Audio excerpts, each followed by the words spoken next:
Ross River is one of the most underserviced communities I have ever seen in my life. We accept restrictions on services we're trained to provide as normal. It's a tough gig. Vote as if you are in your most vulnerable state and you need help. Welcome to Faro. So my recommendation is don't get sick here, because if you do, you could end up in Ross River. There's just not enough staff up here. The mayor of Faro is declaring a health crisis in the community. Why is that happening? Because they haven't had the nursing staff. This place has been running on reduced hours and it's been closed for several weeks this summer. So Faro's been in trouble, folks. And we're hearing it from the staff that they just need more help. Why is it that it's so hard for the government to do that? It's intimately and personally, it's detrimental. It spells death of people. And things get much worse when there's a staff crunch in both Faro and Ross River. Because I personally have had family members, extended family members of my husband's family, that needed medical intervention, and there was nothing available. And then to have Faro shut down, we couldn't access a nurse here, we couldn't access a nurse in Faro, we couldn't access anybody. And I think it's really important as we make this trip to understand what that experience is like for those people that are being transported. Because the road to Ross is a disgrace. And I mean that not only in the sense of the road itself, but also in the sense of the broken promises and the commitments that have been failed from the Yukon Party, from the Yukon Liberals, to actually fix this road. And when I think about the patients that are being exposed to this road in these conditions and the danger that it poses, that adds a lot of uncertainty and a significant level of risk. When it comes to health, we are faced with bureaucracy and policy, and it leaves our people suffering without proper access to the help that they are needing when they are needing it. In severe cases, currently and historically, we have individuals that are passing away because their access to proper health care is denied. This is actually a resource issue. This is not a problem that's created for the communities by the communities. This is a problem that politicians in Whitehorse have allowed to fester.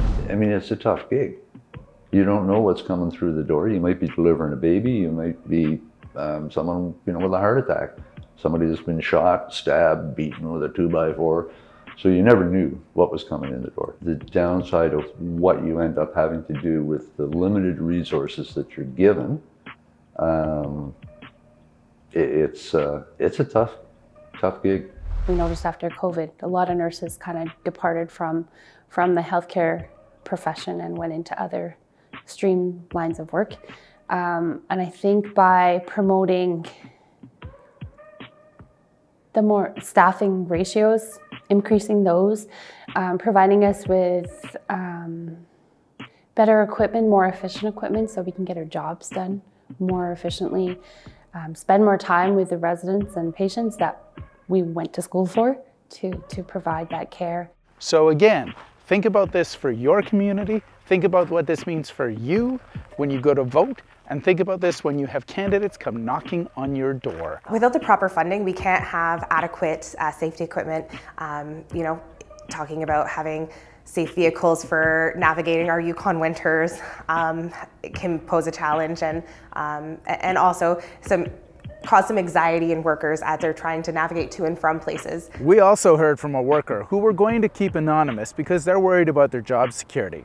See, the sad truth is, we have workers who fear for their livelihood for simply telling us what their concerns are about their workplace. We accept restrictions on services we're trained to provide as normal. We accept healthcare closures in rural communities for up to a month has just been normal.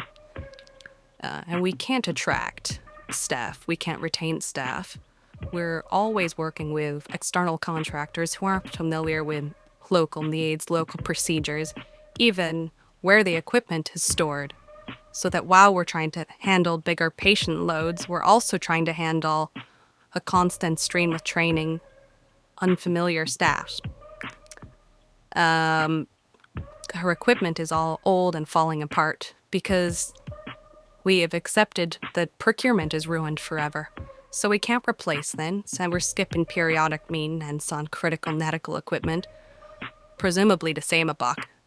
We can no longer trust that the equipment we need to provide healthcare is even going to turn on, but allow them to function safely and reliably.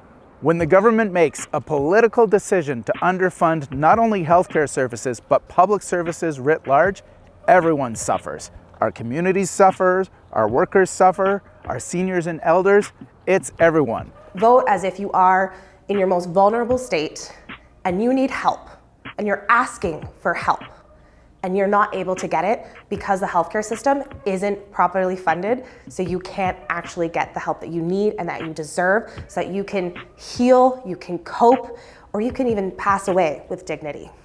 We deserve better. Yukoners deserve better. Our workers deserve better. So make sure that you choose a party that's supporting not only healthcare services, but public services and public service investment.